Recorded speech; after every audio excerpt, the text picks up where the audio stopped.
मेरी देवरानी एक किन्नर थी, फिर भी वो 3 बार माँ कैसे बन चुकी थी, इस बात का पता लगाने के लिए एक दिन मैं अपने देवर के कमरे में छुपकर बैठ गई। उसके बाद जो मैंने देखा, उसको देखकर तो मेरी रूह ही कांप गई। मैंने देखा कि वो लोग, मेरा नाम शीतल है, मेरी शादी राजीव से 1 महीने ही पहले हुई थी। मेरे ससुराल में मेरे सास ससुर राजीव और मैं ही रहते थे। मेरे देवर देवरानी हमसे अलग रहते थे। मेरे पति राजीव शहर से पढ़ाई करके अब शहर में ही नौकरी करते थे, इसीलिए उन्होंने जल्दी शादी नहीं करवाई। लेकिन मेरे देवर की शादी राजीव से पहले ही हो गई थी।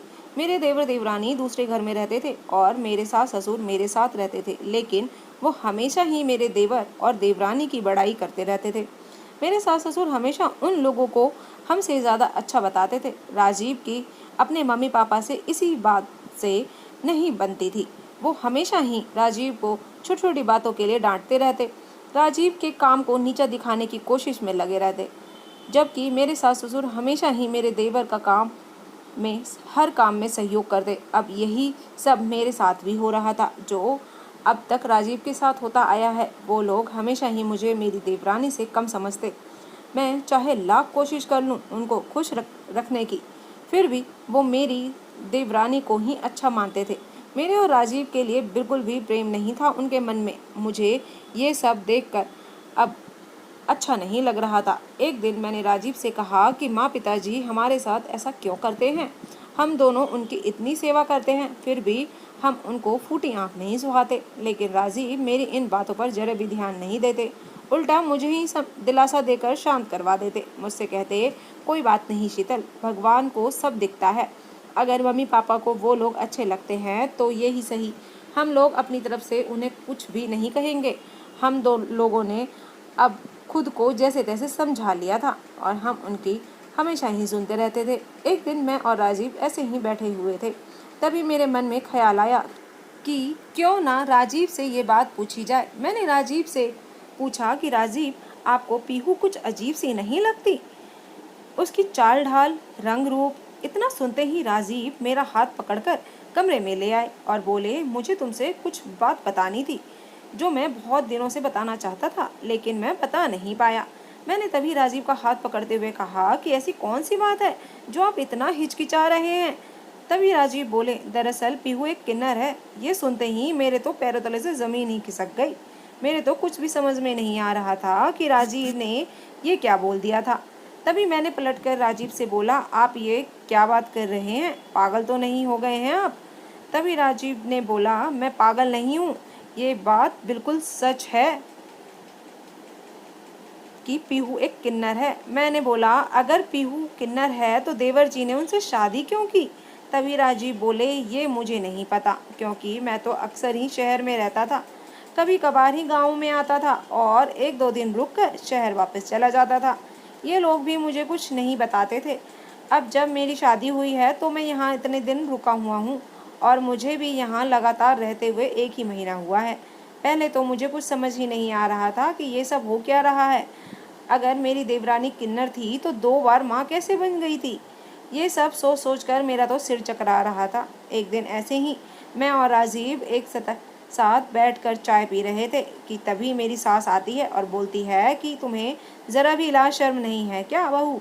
ये सुनकर मैंने कहा, क्या हुआ माँ जी, ऐसा क्या कर दिया मैंने? तभी बोली कि तुम अपने पति के बगल में बैठकर चाय पी रही हो।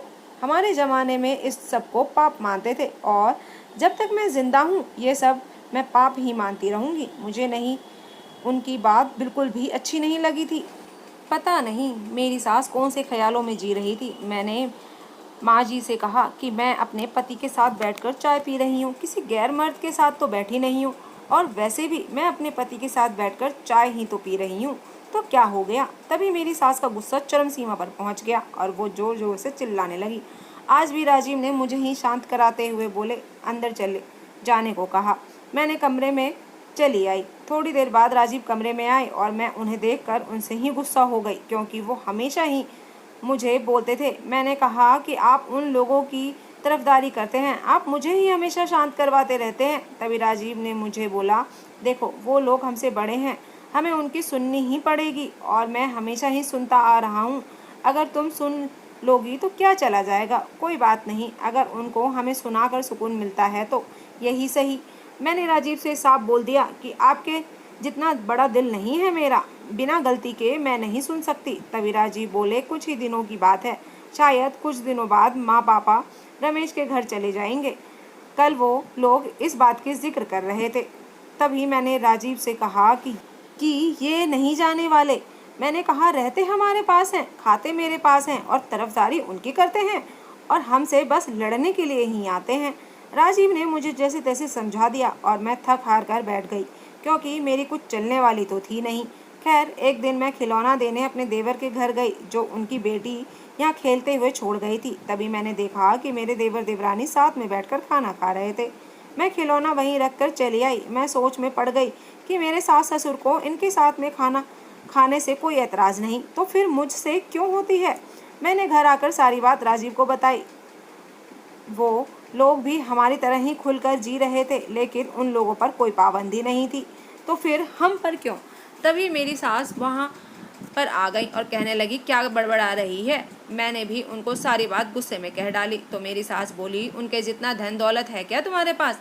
ये सुनते ही मुझे सारा माजरा समझ में आ गया था, क्योंकि उनको क्या चाहिए था। दरअसल मेरा मायका बहुत गरीब था, इसीलिए उन्होंने मुझे सिर्फ 2 साड़ी में ही विदा किया था, और वैसे भी मैं राजीव को पसंद आ गई थी, इसीलिए उन्होंने मुझसे बिना दहेज के ही स्वीकार किया था। मेरे सास ससुर ने भी उस वक्त कहा था कि हमें दान दहेज नहीं चाहिए। मैंने उनसे वह भी कहा जब तो आपने मना कर दिया था, लेकिन उनके ऊपर कोई फ़र्क नहीं पड़ा और वो मुझे सुनाती रहीं। उनकी बातें सुनकर मेरे आंसू नहीं रुक रहे थे, बस बहे ही जा रहे थे। फिर एक दिन मुझे पता चला कि मेरी देवरानी प्रेग्नेंट है।